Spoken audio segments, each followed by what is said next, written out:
Hello. Hello! Welcome to another Cathy and Dave's Hobby Hangout, where we hobby and hang out. Hopefully with some of you lovely people as well. And it's a Mr. Mantle. What's your Mr. Mantle? So yes, we hang out and we hobby. And I still need the running order on the wall over there because I can't remember what we do. Thank you. Intro. We've done that.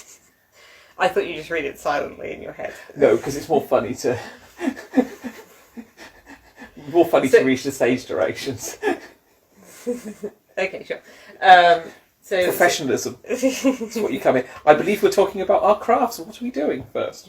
Well, so the episode that we'll be discussing as we hobby and hang out will be Johnathan Creek, which is, BBC if you could read mystery mirror drama.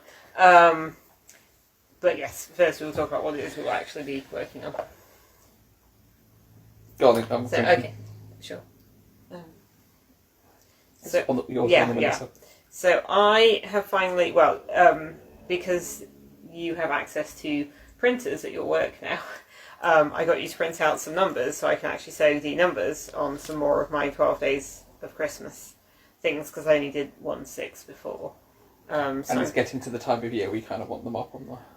Yeah, I mean, we've already discussed it's not going to be 12, but we might be able to get 8, maybe 9. So. Yeah, and I can send numbers on. We want as many as we can get. Sure. I think I'm going to have to cut them down. They're a bit bigger than I thought they'd be. Okay. But anyway, so I'm going to do 7, which is the swan that we remember from a while ago, and 8, which is the cow, the cow needs a little bit more decoration in general anyway, but we can put an 8 on. That's fine. Mm-hmm. What are you working on? I'm working on the head of Sazabi. Wonderful Sazabi. Wonderful hair. I'm going to be working on his head, and most like his backpack unit, because his head's quite small. Although, I'm going to... He got something from Japan.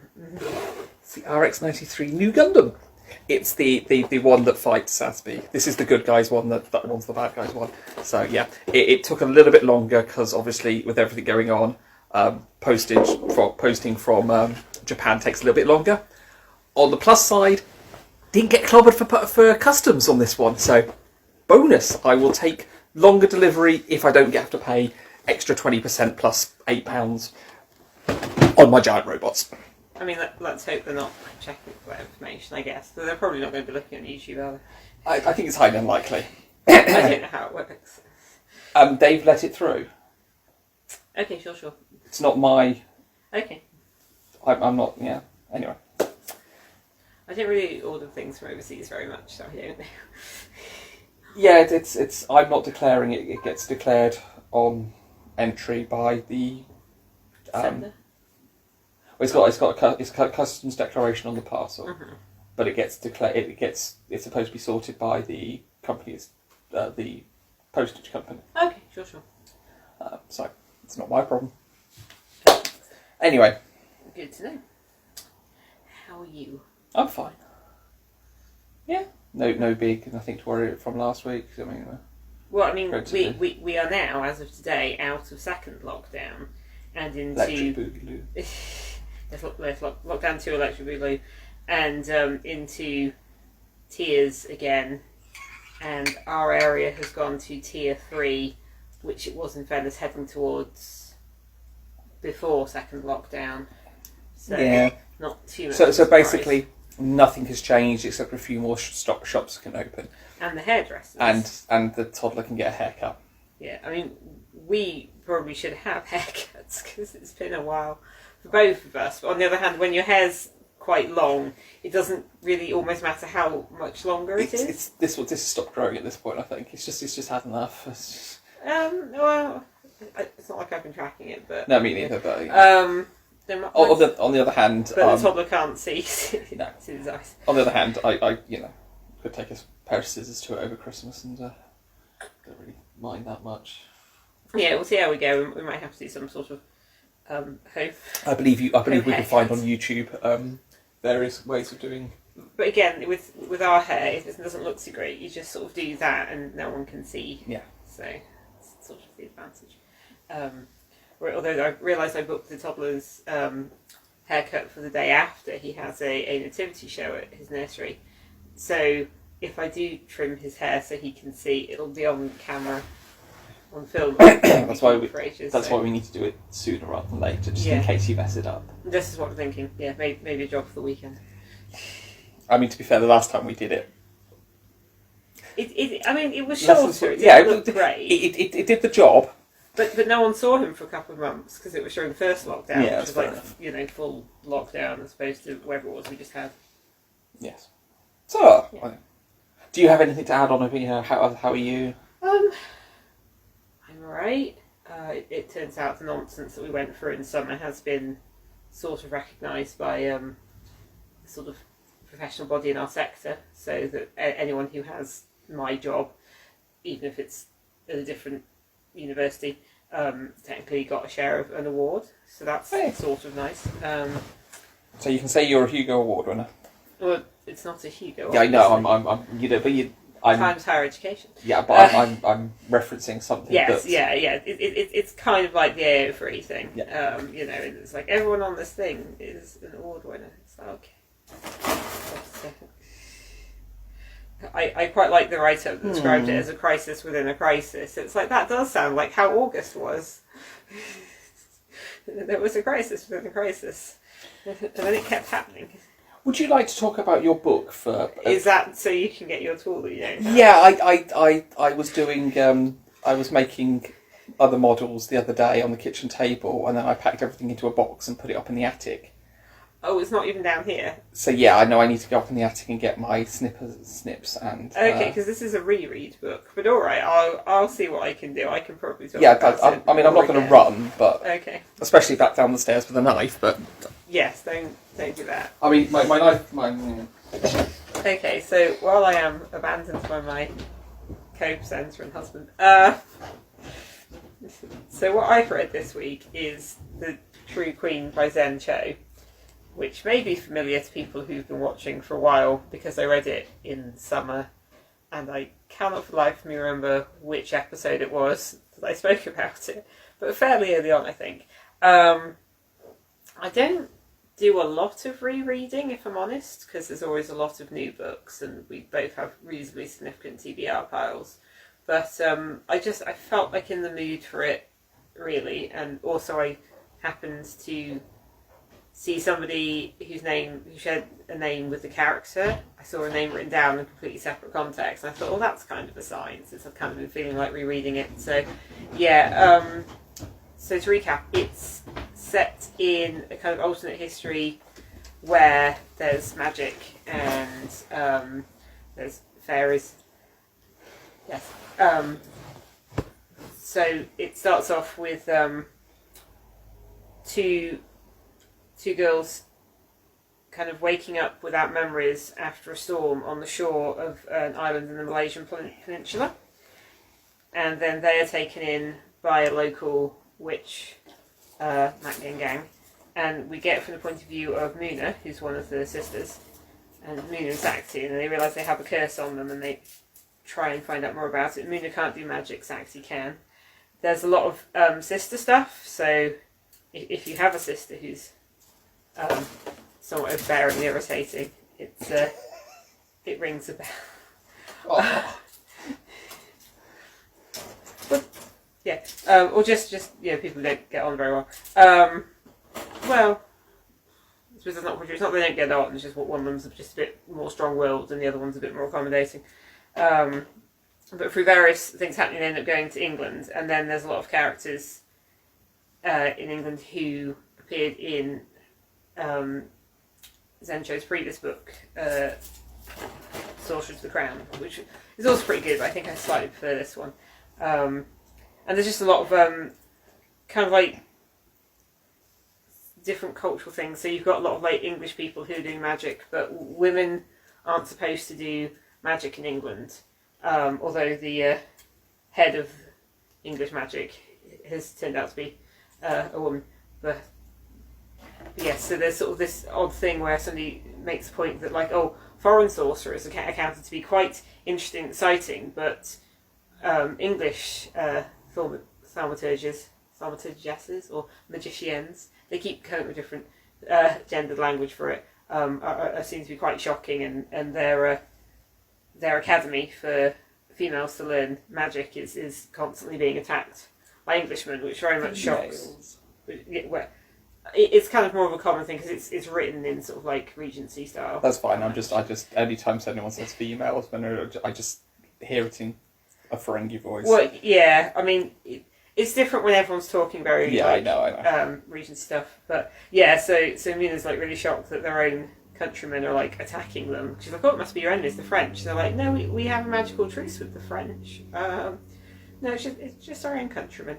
And then there's just sort of like some misunderstandings where like somebody's really excitedly gives her pork chops because she really wants to show how great the pork chops are, and she's like, "My religion doesn't allow me to eat pork," and they're like, "Oh no!" And everyone just wants to be accommodating to everyone else.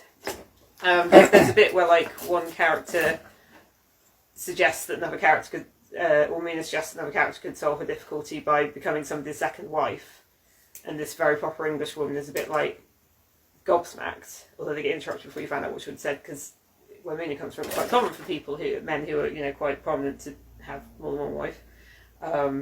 Although Mina's quite shocked when she meets a character who talks like he's in a P.G. Wodehouse book a bit, or is that kind of character a little bit.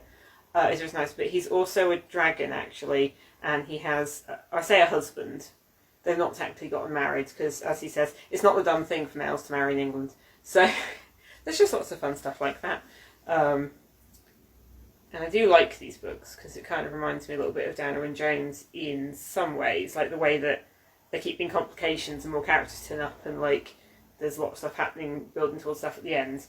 And the reason I wanted to reread it, because there's sort of something that seems like this part of it where stuff's a mystery to the characters, was the reader you can kind of see the shape of things and what's going on. But then there was some more, that's kind of like very, I guess, plot heavy stuff, and there's a lot of character stuff that I didn't realise when I read the first one, so I got to the end and I was like, oh, I see what was happening with, the relationships between some of the characters. So I kind of just wanted to reread that. So anyway, you're back now and you can talk. I'm back, yes. That'll teach me for, tidying things up. No comeback on that one? Okay. Well, I wouldn't be completely discouraged from it. Yes, I've recently finished, and I did mention last time, Watcher of Dead Time, the third book in the Relic Guild series by Edward Cox. So obviously being the third book in the series, I'm not going to go too much into what happens in this one. But as a reminder, the Relic Guild series is about, the Relic Guild, which is a group of kind of law enforcement, secret law enforcement who deal with magical artifacts in this town, which is kind of trapped or sort of separated where humans live, called Labris Town. And recently there was a big war with a bunch of really powerful magic users, the elves that live through gates in other worlds nearby, and the humans kind of got caught in the middle, and the kind of good guys win, but results in Labris Town getting basically cut off from the rest of the world. But humans can happily living there. But then, yes, the Relic Guild are there to try and solve any problems, mop up any problems. And the series starts with, it turns out the war is not as over as they thought it was. But yeah, it's a good series. Interestingly, I think this book is actually thinner than the other two. But then again, it might be just I've got a standard paperback version rather than the oversized hard paperback for the other one. But it keeps going at a good pace, and comes to a good conclusion. Everything wraps up, everything in a satisfactory manner. Nice character moments, and well worth it if you're looking for a, I want to say easy read, but it's not a taxing read. It's not like dense. No, it's not dense at all. Very enjoyable, and kind of this one. I think part of the reason after reading is it's a comfort one. It's not dense. I mean, the language is kind of quite stylized, but it was one that's got quite a light one thing. Sorry, I interrupted. That's right. I'm currently reading the third book in the Anthony Ryan series. The I can't remember what the series is called, but the one with the dragons in. I was going to say, is it the dragon one? It's the dragon one, yeah. Which again, very enjoying, but I won't talk much about that because I've only just started it. It's also the third book in the series, so it doesn't make for a very good. I'm going to have to read something that's not a third book in the series soon. Mm-hmm. Anyway, so we were going to talk about Johnathan Creek. Did you have some notes on? I do have some notes. Would you like to? I read various bits of the wiki, and also a helpful website called jonathancreek.net, which is good for reminding me about various things. So, Johnathan Creek is a BBC mystery show drama that first aired in 1997, and then there were sort of 3 main series, which I think is what we have. 4 series. Four. Oh no, yes, 4. Yes, so there are 4 series and a Christmas special, which is what we have collected here. We've obviously seen all of those. It's got more than one Christmas special, I thought. Sorry, it's the Christmas specials. Yeah. So yeah, this one has 2 of them, and then there's another couple, and then there was a 5th series, which was in 2013, I think. I did look. More recent. Which is like more recent, which I think we're less familiar with because we don't have it on DVD. I think we only watched it once when it was actually on TV. Hang on a second. Yeah, watched it once. Yeah, so series 5. Oh no. So there were various specials from 2009 to 2013. Series 5 to 2014. That was it, and then there was another Christmas special in 2016. Okay. So the series is about, obviously, a guy called Johnathan Creek. He is a trick and illusion designer for a magician. He's initially quite a kind of, not quite reclusive, but perhaps not very social person. And he has various quirky things around him. He lives in a windmill, which... full of magic paraphernalia. Well, I mean, that's kind of his job, isn't it? So, yeah, but... Yes, still full of a lot of magic paraphernalia. Yeah, so, and, so the first...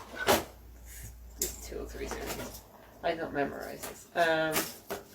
Yeah, so the first 3 series is a one Christmas special, feature Johnathan and Maddie Magellan, who is played by... Sorry, I should get this in the right order. Johnathan Creek is played by Alan Davis. Alan Davis is... I think he's done some stand-up. He's kind of a comedian and actor.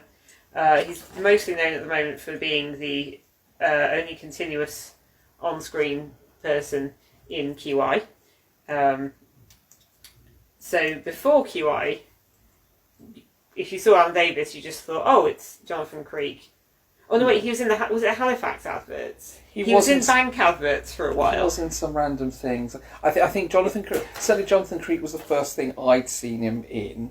Yeah, because then afterwards he kind of pops up every now and again in other stuff, but which a lot of British actors do. Yeah, this is one of those things. It's a bit like if you look at the guest list, it's just like, oh, it's all these people from other British TV shows, because that's how it works over here, I guess. I think he does. I think he was it Halifax? Quite possibly. Or, I was thinking. I don't remember if it was, or maybe it was another one. And he certainly has done stand up. Yeah, that's where he started. Was as a. Oh yeah. He started as like a stand up. He's done acting a few other bits and pieces. I think he was in a Russell T Davies drama. I mean, if we are that aired in 2001, but in September, so it didn't do very well. Yeah, it's been a few things, but I think the things when QI started, I think we were used to seeing him as Johnathan Creek. So the whole thing with Johnathan is that because he designs tricks and illusions, he's very good at kind of like lateral thinking and spotting things that are odd or spotting misdirection. Let me just turn the sound off on my phone. Yeah, he's been in some various. Oh yeah. He was in Angus Thongs and Perfect Snogging. Yeah, oh yeah, he played Dad in that. Well, he actually recommended the book. Like, when I got the book, he's actually one of the people that says how funny it is on the front. It's quoted on the cover. Hotel Babylon.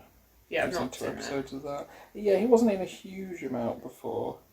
No, I said there's There were 6 episodes of something called Bob and Rose. That's the thing that I think aired around 2001. I know it aired around something, and I think Russell T Davies wrote it. Because I seem to remember reading a book Russell T Davies was writing about and saying that was a really good series, but just because it came out in September 2001, it wasn't going to do well, you know.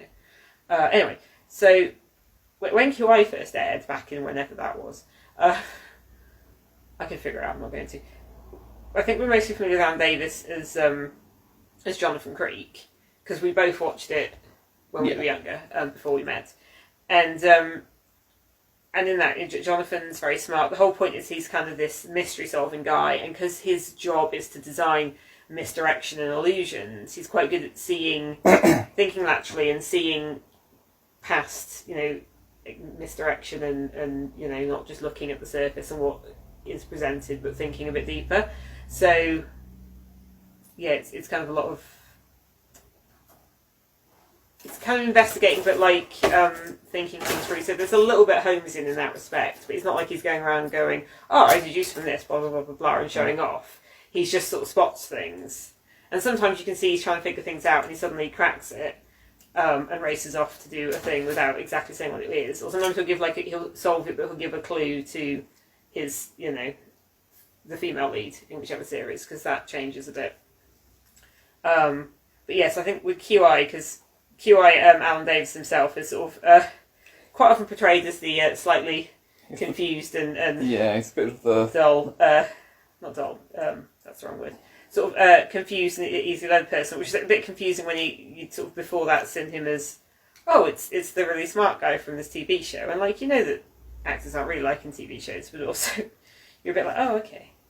It's a bit of a change of pace, and I can't remember what he was like in the bank adverts. I think he was just somebody who was trying to... Was he somebody who was trying to switch account and his old bank manager kept stalking him or something? I honestly... It's so vague. I mean, it's a bank advert from like the noughties or something. You know for well my general watching of adverts is not...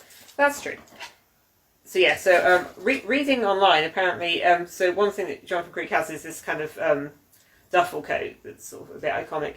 That was actually Alan Davis's own coat that he wore to the audition, and apparently, I don't know if it was a magic coat that got him the role, but they thought it seemed very in character, so they kind of said he should wear it, and I think the wardrobe department did get, you know, one for the show, but his own one has appeared in a few things, a few episodes.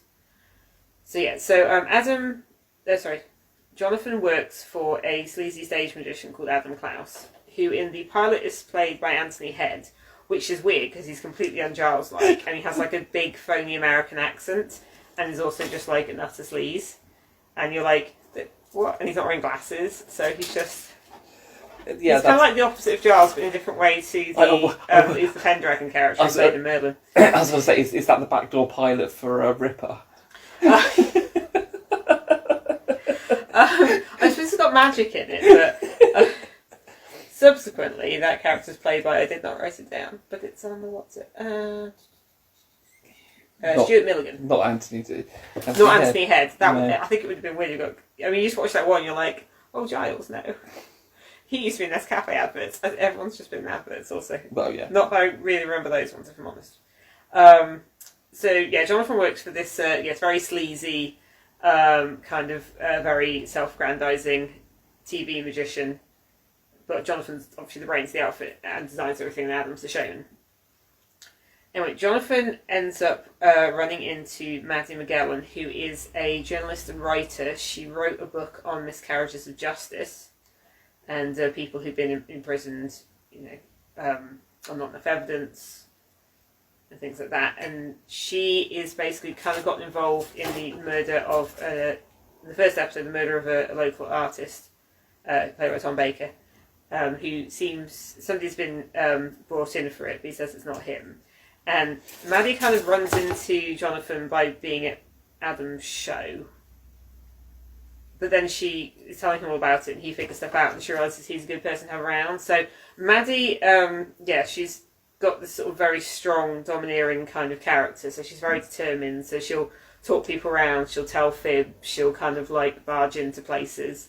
So that's kind of her part in this, is kind of like finding the mysteries. Well, the kind of people come to her, but they also get pulled in different ways, as is the conceit with mystery shows, where they're not actually, it's not their job to be in the police or something. Whereas Johnathan's a bit more reserved, a bit more uncertain, I think socially, at least initially. And he's more there to kind of like figure out just the weird stuff about it. So, yeah. The ongoing thing is kind of there's this sexual tension between Johnathan and Maddie, and there's various points where it sort of seems like something will happen, but it kind of doesn't quite happen. And like in what I think one of the episodes in the first series, they end up sharing a bed because they're staying in somebody's house, but nothing really happens. And at various points, like Maddie will get offended by something Johnathan did and sort of storm off, or Johnathan will miss cues from her, or so he does it back a little bit. Yeah. So there's sort of a playfulness to it, but yeah. Then, after Caroline Quentin left the show, and I don't know why, but it didn't sound... I don't know. Anything, it could be anything. It could be anything. But it didn't say she was busy, which it said for other actresses. So then you get Julius Fajala playing Carla Borrego, who's like a fairly pushy TV producer. So she first turns up in a Christmas special, and then returns for the kind of following season. And in the following season, they flirt a bit, because in that Maddie's kind of gone to America, and she's just a photograph of her and some American bloke. Then, so Carla turns up. I think her and Johnathan, again, there's kind of a bit of sexual tension. But then by the time the series she's in is on, she's actually married to a TV producer. A lot of the people in this are kind of involved in the arts, sort of surrounding like TV, art, writing, stuff like that. That's quite a common sort of theme. The other common theme is that there are a lot of houses with really weird names. So the first one's called The Wrestler's Tomb, but that's just the name of the house this artist owns. There's also, was it the Demon's Roost, which I think is one of the later ones, which again is the name of a house. There's a village called Gallows Gate. There was just lots of houses that have these really, really odd names. Oh, Ghost's Forge as well. Well, you can't have straightforward names to aim for a slightly spooky mystery show, can you? I suppose that's the other thing. It is trying to be spooky, because quite often the stuff that's happening seems like it might be supernatural, but it's kind of like Scooby-Doo in that respect. Like, it seems like it'll be something supernatural, but it literally never is. There's always a rational, if in some cases quite inexplicable, like implausible. It's unlikely, but it's still within the realms of actually happening. But it's definitely. But yeah, it's kind of rationalist, really, isn't it? But yeah, they do try and make it spooky, and I wonder if the writer David Brenwick has like a house with a weird name, or if he has like a regular, like a number or something. He just likes houses with weird names. I don't know. But yeah. So yeah, Carla's a slightly different thing in that she seems, whereas Johnathan and Maddie are sometimes combative, they're kind of working together, although Jonathan's occasionally is busy with his actual work, but usually helps her out. Carla seems a little bit more combative. But again, sort of similar to Maddie, she's got a certain amount of being able to be pushy and things like that. And there's also the fact that she obviously is kind of attracted to Johnathan, but is also married, so sexual tension, that's a little different. Then for the most recent series, you've got Sheridan Smith, who plays Jerry Ross, who's a paranormal investigator. And I think she's initially brought in as kind of a foil for Johnathan, because she does a similar thing in that she deduces stuff really quickly and well, and sort of, so you've got two people with quite similar skill sets playing off of each other. And then for the final series, I think it was, let me just double check. Screen on my phone is not working, there we go.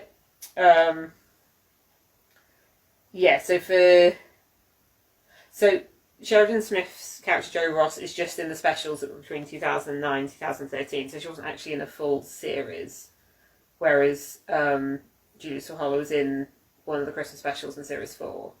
So yeah, Joe's just a number of specials, and then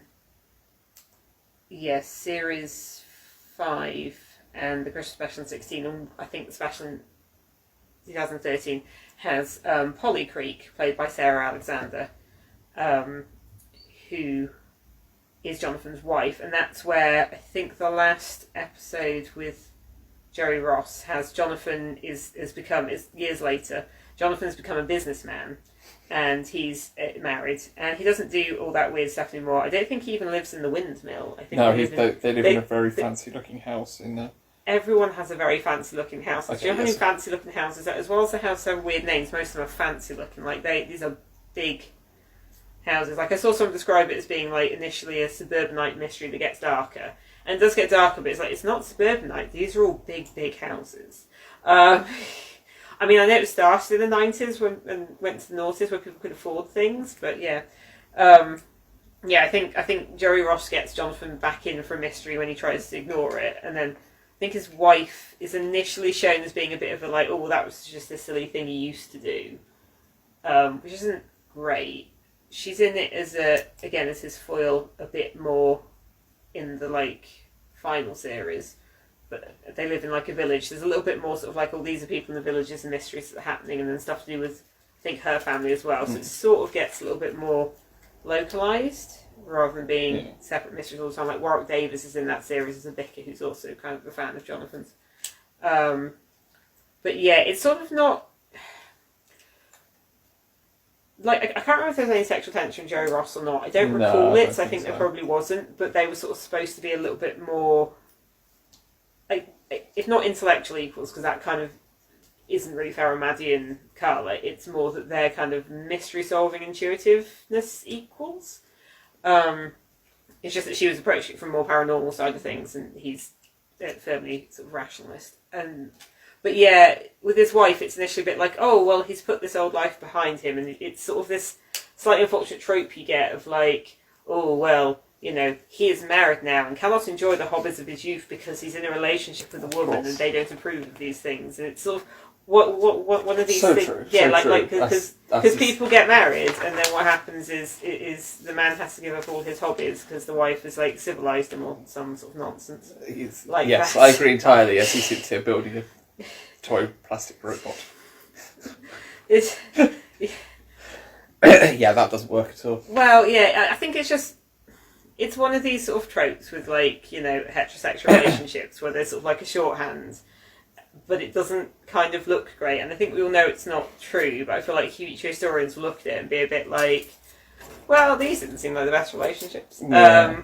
You know, it's like how you have the trope of, like, the naggy wife and the husband who never pulls his weight. And it's like, that's not how people necessarily are, but we've just shorthanded everything, so... But it's not really like an advert for marriage. No. Which I think is not great when... Yeah. I think, yeah. So that's roughly... So the kind of things that happen in the episode is usually that someone dies. Not always. 90% of the time someone dies. In a odd way. These are very much locked door mysteries. So there's someone who went down into a bomb shelter, locked the door behind them, then disappeared inside. There was a guy who went into a bomb shelter and apparently killed himself, but he had such bad arthritis there's no way he could have handled the gun. Okay, but the point was... There's somebody who goes into a garage carrying another person after having murdered somebody, and then they disappear. Okay. Still, locked door mysteries. Yeah. There's a painting that disappears just in a few seconds. Yeah. That's the one that's not murdery. There's the really creepy one where there's the bedroom that kills everyone. Yes. That's really creepy. Yeah. Basically, it's a bedroom. If you stay the night there, lots of people have just disappeared, staying the night there. That's one where you realise there's got to be a room full of corpses somewhere in that house. Yes, and then you see it. Do you? I forgot. Yes. It started out as like there are these mysteries, and they're a bit because the first one wasn't really supernatural. It was more like a general crime thing, wasn't it? And there was, like a crime's been committed, but it's a bit weird. And the more you look at it, the weirder it gets. And it went through. Some of them were like kind of supernatural. I think like the one with the monkeys.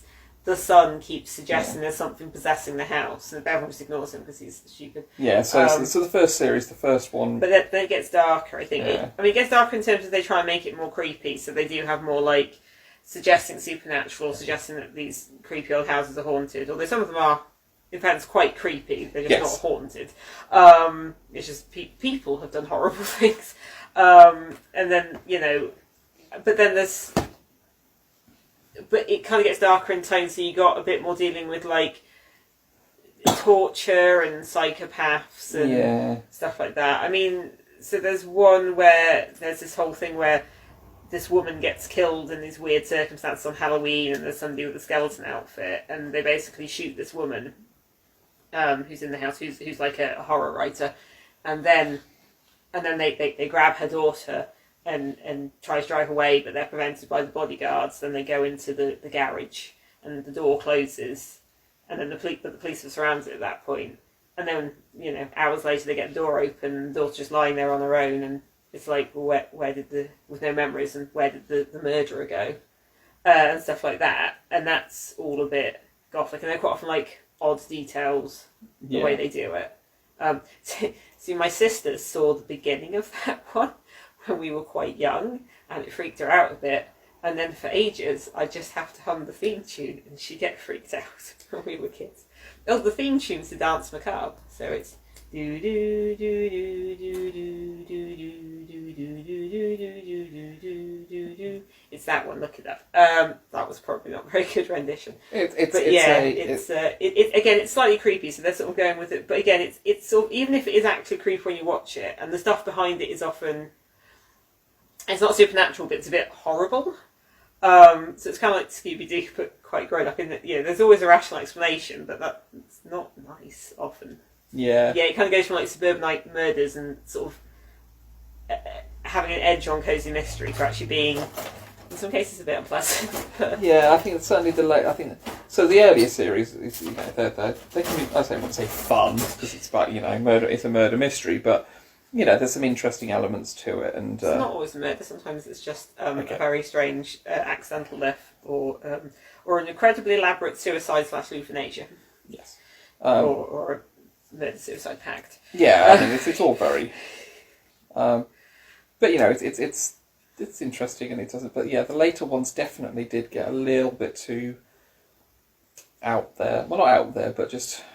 Dark for my taste, really. It's interesting though, because so what will happen is like Johnathan will investigate, and he'll sort of start picking up some stuff and picking up threads, and it's kind of it's like the Holmes Watson thing. So you've got the investigator who's very sharp at this, kind of looking at things and kind of figuring out, or getting very close to figuring out. And of course they use the dramatic thing of Johnathan going, somebody will say a thing, who like, there's like, oh, somebody shot somebody using their foot.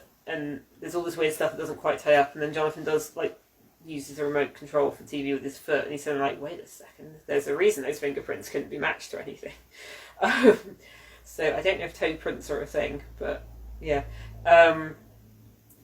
Whereas Maddie or Carla or Joey will kind of suggest things aren't quite right, but they'll be doing it from the point of view of somebody's looking at, well, perhaps not so much Jerry, but certainly Maddie and Carla will be looking at the point of view of somebody going, well, would you do this or would you do that? And then he's kind of like thinking deeper about it.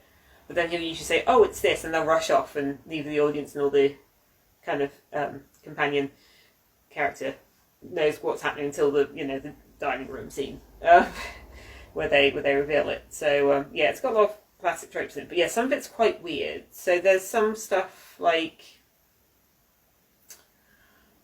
again, it's kind of playing with assumptions a bit, but some of it's just like quite out there. So there's one where somebody says they thought they saw a man wearing a raccoon skin hat, like a Davy Crockett hat, which is not a thing that anyone really wears here unless you're in costume. And I can't say I've ever actually seen somebody be in a Davy Crockett type costume. It's not really a thing we have over here. No.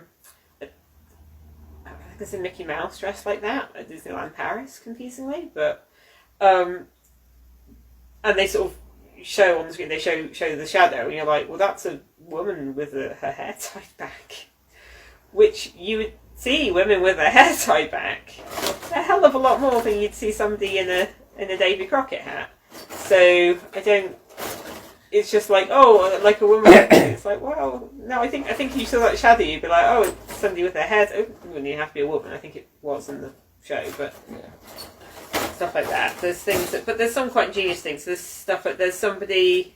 Oh, this one is again one I think doesn't have a murder. There's one where somebody is having an affair with this this guy. And then he gets a tape through the post that was apparently filmed a couple of days before, and somebody's kidnapped her and is cutting off her hair, but then she turns up that morning and her hair is fine, and like somebody actually, because the wife turns up and is like literally dragging this woman by her hair, but then 2 days ago it looked like she was kidnapped, and it's just very strange. So it's like a weird thing. The one with the painting gets stolen, Johnathan refuses to help solve it because the critic who owned the painting gave him a bad review, or gave a bad review to his magic show. Yeah, and there's odd stuff like stuff being out of time. So there's quite a lot of stuff with sound. So there's one thing where there's a recording that scares an old man into apparently committing suicide. But finding the recording's a clue. There's another one where somebody's recorded a TV thing. Like, they've just recorded somebody flipping channels on the TV. And that seems to provide an alibi, but it's a recording. There's one I quite like called, was it The Eyes of Tiresias, where an old lady thinks she can predict the future. Because she keeps having these dreams, and then the dreams relate to a thing that happens. So at first it's there'll be a car crash, and there's a winged creature. There's a winged creature called RP, and there's something to do that, and it kind of relates to a car crash where a guy has what's the car that has the wings on it? It's like a Rolls. Yeah, there you go. See, everything's very posh in all of these. Well, not everything, but quite a few things. And the guy's initials were RP, and there was a couple other things about it. And then she has a dream of a Frenchman being murdered.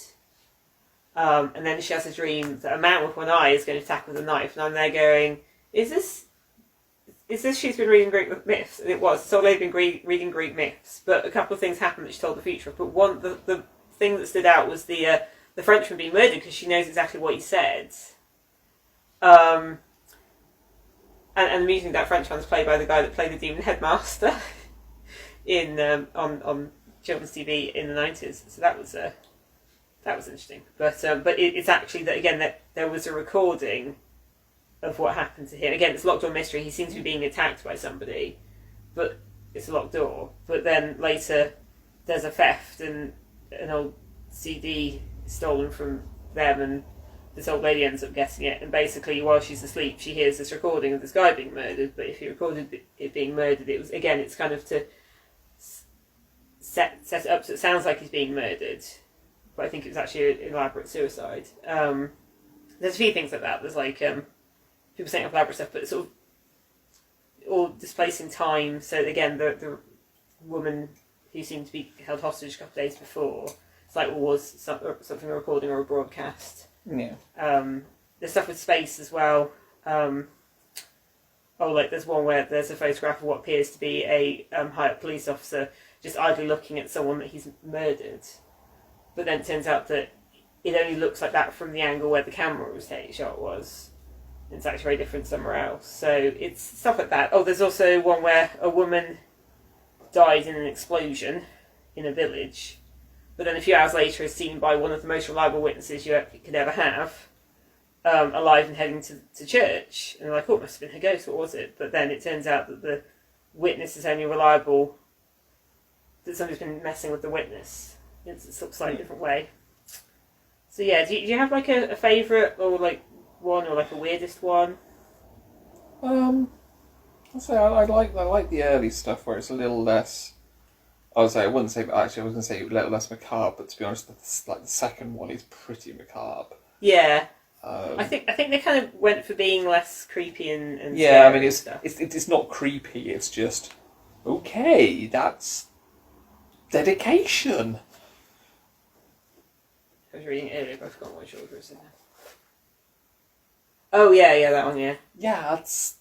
Well, hell, a lot of them are. really.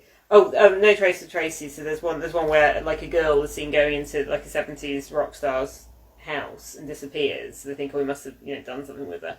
But then he was somebody there'd been a home invasion. Who'd been handcuffed to the radiator and never seen her go in. He was in the room the whole time. But again, that's one where it's not time that's displaced; it's space. Like people aren't where they think they are. All the time isn't what people think it is. There's one where some people reckon a corpse climbs up some steps. Like they shut a guy in the cellar and leave him there. Oh no, he's dead. There's some sort of gambling thing, and he gets chucked down into the bottom of the cellar. And then when they open the door, he's right by his corpse is right by the door, and like he must have climbed up after being dead. And later it's like, no, there was a flood in the basement.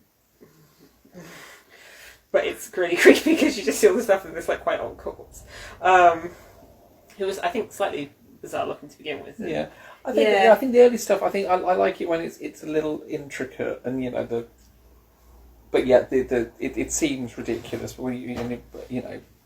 Well, the one where somebody sees a guy who committed suicide, like was it a few days before, strangling a woman? So then it turns out that he wasn't strangling her, and also he hadn't committed suicide. And it's just like you sort of state a thing like, oh, this person was in this place at this time, and this is what they did. It's like, but what did you actually see, and from which angle were you? So I think that's where the magician thing comes in quite well.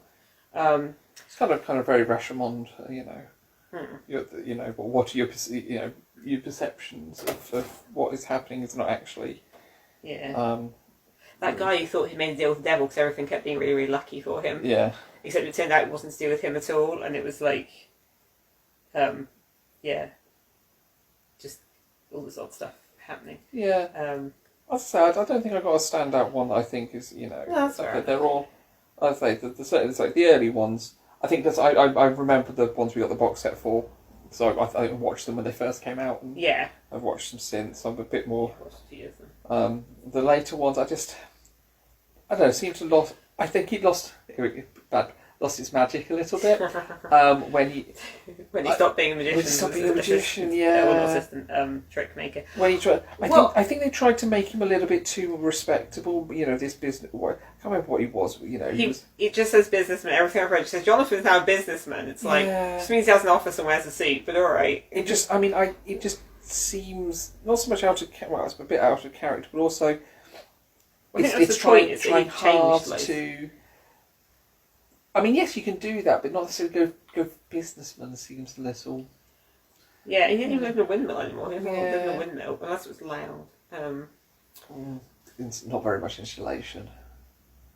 That's true. So.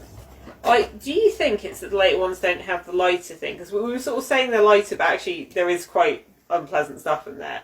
But I think it's how it's handled. So, like, because you've got Maddie or Carla and also Jerry kind of like being quite pushy and busting in there, and then also for at least some of the sort of sexual tensions, or like people misunderstanding each other, sometimes a little bit on purpose, but sometimes. But then you've also got Adam Klaus and his antics, because there's usually something where Johnathan is trying to do something at his actual job that pays him, and Adam has messed it up, or Adam has done something stupid and there's like a PR disaster, or Adam's being memed on the internet because he did an unfortunate gesture and now it's on YouTube. Adam slept with the assistant again, and now she doesn't want to work with it. It's no, Adam slept with an opera singing stripper, and now she's blackmailing him so that she can sing opera in his show. And he won't be paid off until Maddie points out that his show is awful. He's a toxic brand to be associated with. Goodness, just take the money. So there's usually some sort of like light-hearted hijinks happening off to the side. And there is some character development stuff. Like Johnathan seems to get a bit less awkward. You do find out a little bit about Maddie's backstory being a bit sad. I did really like Maddie, and Carolyn Quentin I think did that really well. That part really well because she was. Johnathan was there, like, trying to figure things out, and she was just there going, I work for an insurance company, and now you need to tell me all the things I'm investigating. We're a bit like, let's just barge open this door that isn't locked. And it's like, well, you're not the police, so I guess, okay, you're just... I think there's... because you obviously, you had sort of A plot being the murder mystery. Yeah. But you also had, a B plot that usually had something to do with the background, the kind of like other bits of their lives. Yeah, which kind of made it a bit But then more... there was stuff that made sense, like Maddie gets burgled, so she ends up staying with Johnathan. But then her mentioning that she's been burgled ends up being the clue that they can tell who the real killer is.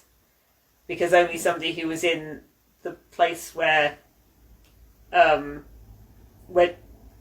could overhear Johnathan and Maddie talking about her burglary would have known about it, and somebody mentions it later, even though Maddie wouldn't have mentioned it to her. So stuff like that. That was kind of. I think that's only two parts. It's was it Mystery at Gallows Gate? Yeah. The Problem at Gallows Gate. Yes, which is a 2-part one. Yeah, I think. But most of them are just self-contained.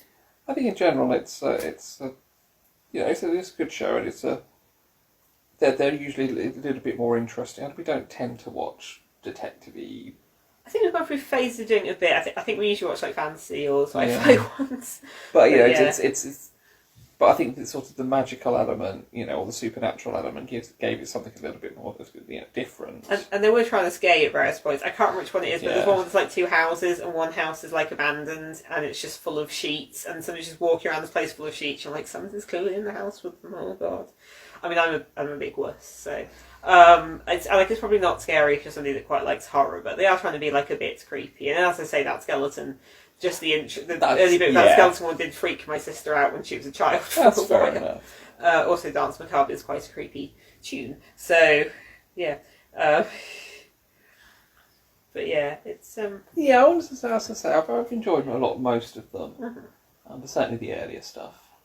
Now, the question I've got is, do you think you could make... Because obviously it started in, 97? 97 to 2013. Run to...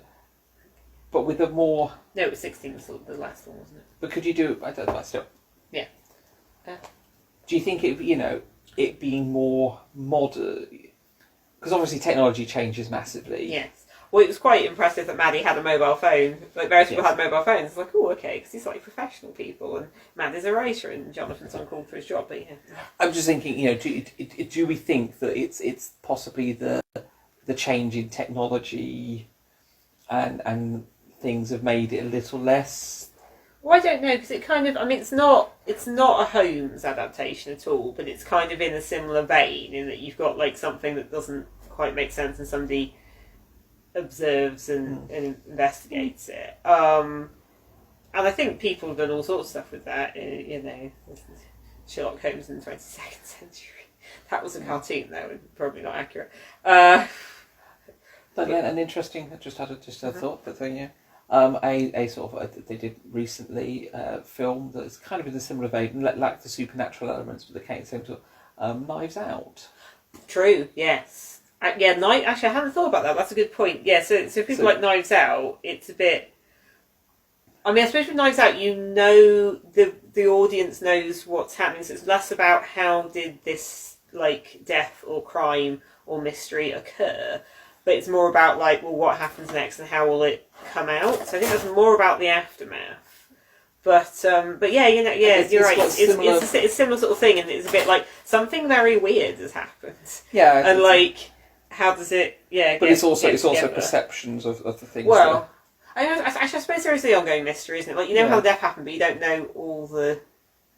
And that there is perceptions and like the manipulation happening. A good film to watch if you haven't already is Knives Out. It's very well done film. Yes. Yeah. No. So it's that kind of mystery. Yeah, it's like, but again, I mean, that's got a big house. Did it have a weird name? Probably. You had like a family. You had an author, because there's a lot of people in TV, people in arts. There's a few business people in there, but there's a lot of that sort of thing. Yeah, I suppose that's. That's a more recent. Well, I'm just thinking, is something that could we see another Christmas special coming up in future years? I'm not. I do wonder. I'm not sure. I mean, I think. I mean, I personally would have said no. There's some things that have ended and you're not going to bring back, or and then they've got Vicar of Dibley coming back for 2 Christmas special episodes. So Bickers is still a thing that exists though, so that's fine. Yeah, I don't know, but sometimes you get to an end of something, or French and Saunders are doing a Radio 4 comedy as well soon. Yeah, so yeah. But I mean that's they're like a duo, aren't they? Sorry, just because you mentioned Rebecca Dibley, I was thinking Dawn French, but they never had. Yes, but I mean, they do lots of different stuff. I thought Vicar of Dibley is something that you can kind of but they seem to. I suppose it depends on the people involved. I suppose they could do. It's just, on some respects, I think the fact that people can take pictures of things and videos of things from everywhere is kind of the problem. That's what I was thinking. But wasn't there one where Adam was doing some sort of thing, like David Blaine type thing, where he was being in like a box? Yes. Because there's a whole thing where it was vaguely blasphemous because he was like in a crucifix. I think that's the one with the police officer, like the high-up police officer. Because then there's this whole thing where he starts talking about Mr. G, and he has like a box, and everyone's like, oh, is that quite sinister? It's like, no, that's just the box his family keeps their Bible in because they're very religious, but people haven't thought of religion because they're mostly secular. I don't think that's the message of it, but that was kind of the suggestion. Like somebody overheard him saying something they thought was belonged to his daughter, but it turned out to just be, his family being religious. But I think the subplot in that is Adam doing a David Blaine type thing and like sort of being, was he buried or was he like he was trying? Was he like he was like trying to? He wasn't actually exactly doing crucifix, but it looked a bit blasphemous, and so it was attracting bad PR. But yeah, I don't know because it kind of went a bit like village mystery for the last series, didn't it? And it was kind of people who were local. But I'm not sure we need village mystery. No, but you could do it because a lot of the rest of it was it was big houses, but some of it was around London as well, wasn't it? Well, I just think that there's plenty of village mystery stuff. Yeah. It was filling a niche that didn't really...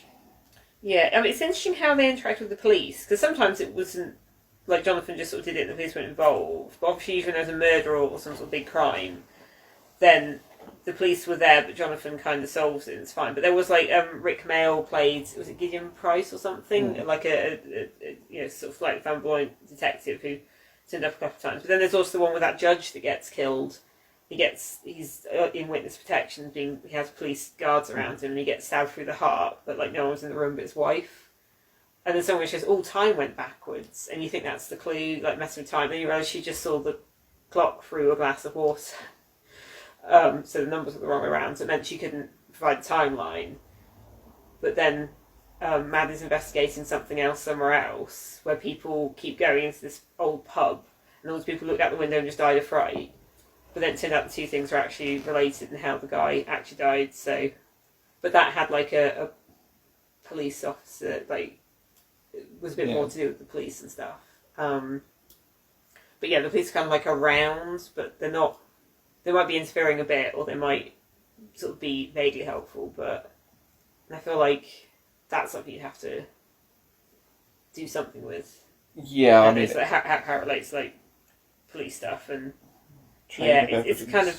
I guess it's harder to do magic tricks if there's more accurate ways of being a witness. Like you can't misdirect or fool a mobile phone camera, but you could fool the person holding it. Yes. On the other hand, though, there's lots of stuff on the internet where people believe all sorts of nonsense and everything, like Photoshop stuff. So I suppose there's that also. So yeah, it's a tricky one there. Isn't it? Yeah, I mean, perhaps you could do a modern one, but you'd have to. What you were doing and how you were doing it would have to adapt for. That's true. But, I mean, it's true for a lot of things, but I think it might not be as straightforward just to do a. I think that's an issue that faces the whole kind of like mystery genre, Yeah. Unless you're CSI, and then you just put it through whatever magic machines you've got, and it's all solved. Okay. Well, we haven't watched that in quite a long time. And then put your glasses on and have the Who going on in the background as something explodes. That was only Miami, I think. But yeah. Hey. I think they probably could do one. It would be a bit different. I think, it'd have to be a bit different. But I'm not sure how, like, people would be looking stuff on the internet. So before Maddie would go and look things up, like, she'd be the one who'd go find a lot of information. And same with Carlton Extent, although I felt like she stumbled across things a little more. But I feel like now it's like, well, we'll just Google who this is or what's going on with that a bit. But I think you can still do stuff, particularly if you've got a reason for a load of people to be like, slightly isolated in a weird old house, which keeps happening, and it's obviously a staple of just British mysteries in general. Because there's that one where there's the Satan's Chimney one with the film crew, and that creepy house with the sort of tortury stuff inside. Don't go and stay in like an old British house, because apparently they're all full of like torture devices from like previous centuries that occasionally modern people get stuck in or something. Yeah, so it kept getting a bit dark, because I remember when they are advertising Satan's Chimney as the Christmas special. I'll say these are Christmas, well, some of them are Christmas specials and some of them are just specials. They weren't Christmassy, they were just Johnathan Creek ones that they put on at Christmas. Because that was where there's a film crew, so they had all these actors in this castle and stuff, and I don't remember a huge amount about that, other than there was some old stuff to do with witches, and then also some guy who was acting stupider than he actually was, and then there was an actor who had dwarfism, so it looked like somebody else was driving the car, because in fact the guy with dwarfism was driving the car and no one could see him. So sometimes you remember these bits of these. The odd bits. And you're like, oh, that was the thing that was significant. But there's, obviously when you're watching, there's loads of older stuff around it that's kind of muddying the waters a bit. But yeah. Yeah, still good. Worth a watch. It's entertaining. I'd say you might be able to guess some of the solutions. You most likely won't. Yeah, but that's kind of the point. It's usually weird enough. I think sometimes you can see where something's going a bit. Like there's one fairly early on one where they find like it's a house with a weird name, but there's this pack of six copies of the same paperback in the attic, and they're like, oh, why would somebody order 6 copies of the same book? And then they're going, well, those are awful copies, aren't they? But I follow a lot of writers on Twitter, so that's how I know that that's a thing.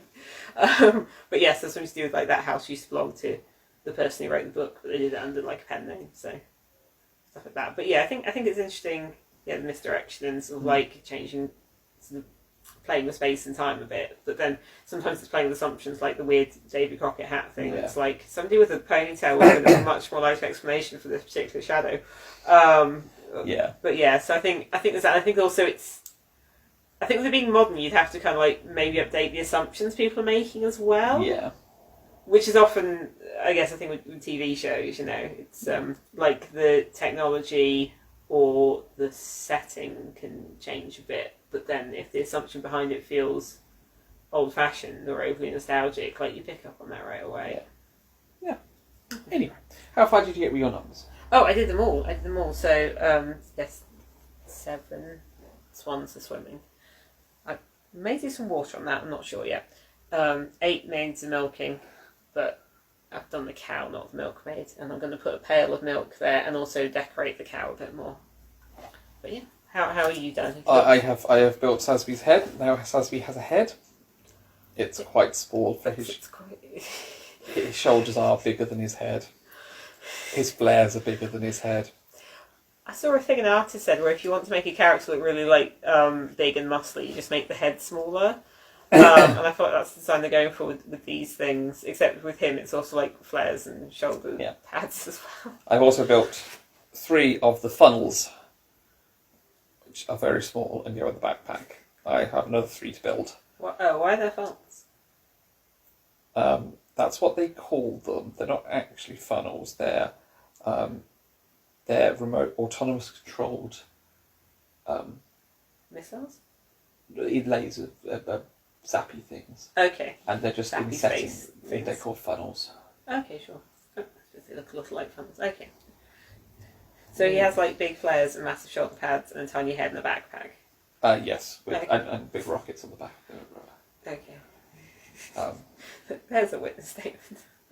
He's not compensating for anything. Okay. I haven't seen that series, so I don't know. Neither have I, actually. I'm working my way through it. Oh, okay. I was going to say, you started buying Gundams for series you haven't even watched. Yes, because they're cool Gundams and they're good kits. It's yeah. These are what this is the 3rd series. I've started the original series. This is like the 3rd. Same protagonist, but it's the 3rd series afterwards. But these are the fully upgraded, fancier ones, which I like the models better than. While they're the RX-91, usually called the Granddaddy Gundam, is a classic design. It's very boring. Okay, Sure. Very boring. Okay. So But it is we the don't first have that one. in the house. We don't have an no. I might one day get one of the fancier updated versions. Okay. You just said it was boring. Yes, I did say it was boring, but there are some. They've done some interesting things with them. Okay. But it's still quite boring. Doesn't have flares or anything. It's not made of gold. No, not made of gold. It's A basically very shiny one. basically blue, white, and red. Does it have wings? Nope. No. It's Our Christmas tree topper is always a Gundam that looks like it has angel wings. very nice.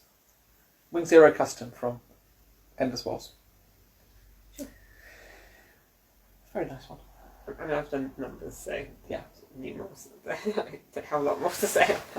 Anyway, we will head off. Thank you for joining us. Thank you for joining us. We'll be back in 2 weeks, because last week's was an adjusted one, where we'll be discussing various adaptations and the original Phoenix Saga and Dark Phoenix Saga by Marvel.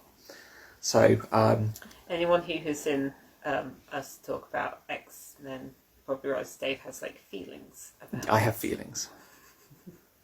I won't break into song there. No, sure.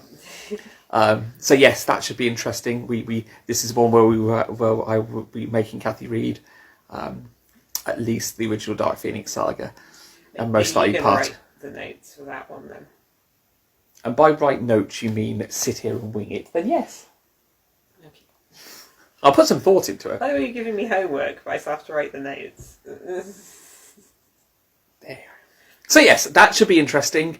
If you get to hear the discussion on classic X-Men, why TV versions and also film versions. why Phoenix Saga and Dark Phoenix Saga is good reading, and why they've managed to something. Yeah, I've stopped. Yeah. And there's a freebie. Cheerio, Mr. Mantle, and anyone else watching. Bye bye. Stay safe. Bye bye.